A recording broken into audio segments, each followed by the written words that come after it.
We're now going to have a look at how to charge in various different ways for your blogs on the EzyCourse platform.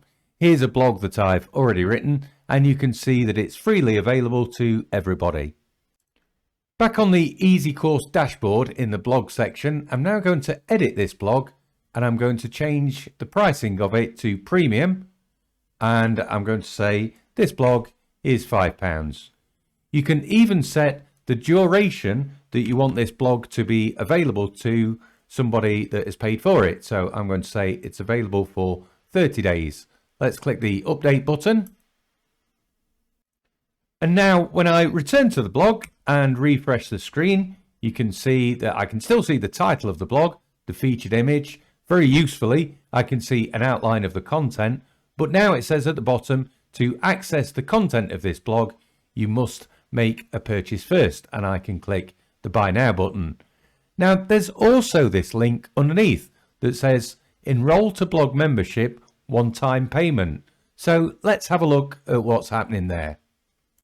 Well, back in the EzyCourse dashboard underneath blogs, there's two options. The first one is blog membership, one-time pricing, and you can see here I've got a pricing set up for £10, which is basically when somebody pays £10, they get access to all of the premium blogs.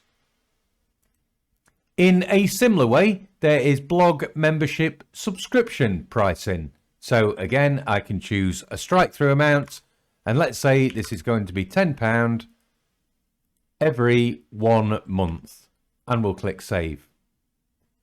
So now not only can people buy my blog for a one-off price, but they can also pay a one-off price to access all the blogs, and they can also subscribe to the blogs using a membership.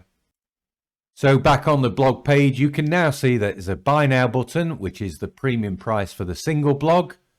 The one-time payment link is one payment to access all of the premium blogs, whereas the enroll to blog membership subscription option is a regular payment to access all premium blogs. Now, I guess usually you would have one or the other of these options available. You don't necessarily need to set them all up, but for the purposes of this demo, I wanted to show you what it looked like for your users.